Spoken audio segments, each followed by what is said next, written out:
Well, Bismillah ar-Rahman ar-Rahim. The personal experiences, especially on a spiritual journey, sometimes are left to be personal because you don't want them to be tainted with the possibility of show off or anything. But generally, the experience is that the more Allah gives us opportunity to live, the more we realize the importance of those opportunities so that we can now harness the opportunities and do the righteous deeds that we failed to do previously.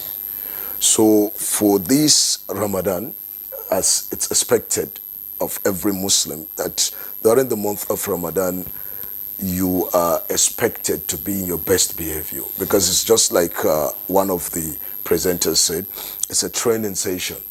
You understand? You acquire certain habits that are meant to be with you throughout your existence. So for the experience to be worthwhile, you need to put in more effort. And to collaborate, what Imam said, is the organization, your ability to take mastery of the time that Allah subhanahu wa ta'ala has given to you. And then it reminds you generally of the purpose of existence. So, مَا خَلَقْتُ الْجِنَّ وَالْإِنسَ إِلَّا لِيَعْبُدُونَ I have not created jinn and mankind except that they should worship me. And if we are meant to worship Allah, and then Ramadan gave us the opportunity to organize our lives in a spiritual form, in a way that at each time we're thinking of the next act of worship. Like she said, early in the morning you are already awake. That act of eating sahur is an act of ibadah.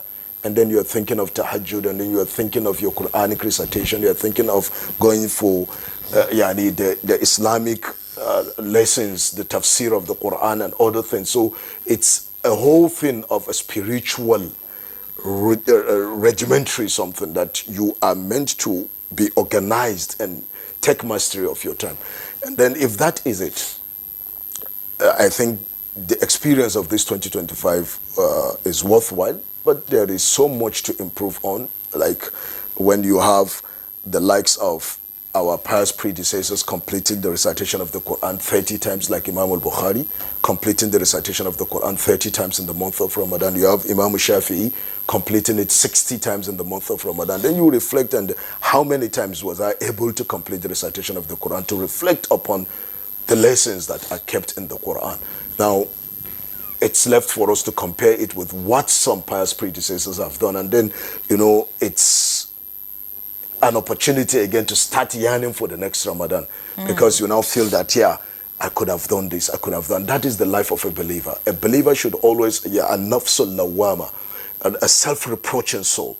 A soul that will say, I should have done this. I should have done more of this. I shouldn't have done this. I shouldn't. And that should be the reflecting moment. And then, like for Eid itself, generally, I think it's always a good experience that you come together and the Muslims are coming out to show gratitude to Allah subhanahu wa ta'ala, and then to also celebrate the end of Ramadan, and then we've been prohibited to fast on that particular day.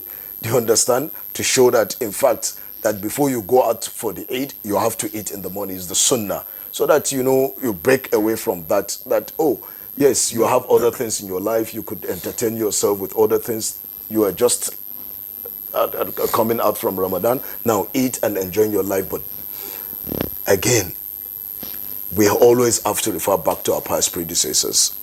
Among the pious predecessors, like Mu'alla bin Fadl, he would say that the earlier generations of the Muslims, their lives revolved around the month of Ramadan.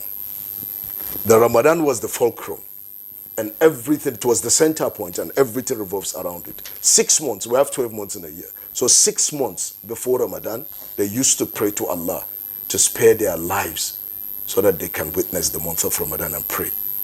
Okay. And then 6 months after Ramadan, immediately Ramadan is completed, and then the next 6 months, they use it to keep praying to Allah to accept what they have done. So that is the greatest lesson you can learn there, the lesson of humility. It's easy for us to feel spiritual and say we've done a lot of righteous deeds in the month of Ramadan, and then complacency sets in. But the lesson there is to humble yourself. You've not done enough. There is much more for you to do. And so, even after doing all of those things, you come out on the day of Eid, and then you are praying to Allah. Abdullah ibn Mas'ud, on the day of Eid, we are celebrating. And then on the day of Eid, he will come. He's one of the companions of the Prophet. And on the day of Eid, he will say to people, who is it that his deeds have been accepted, so that we can congratulate him? And who is it that hasn't gotten his deeds accepted, so that we can sympathize with him? So this is their mindset. It's a whole lot of spiritual journey.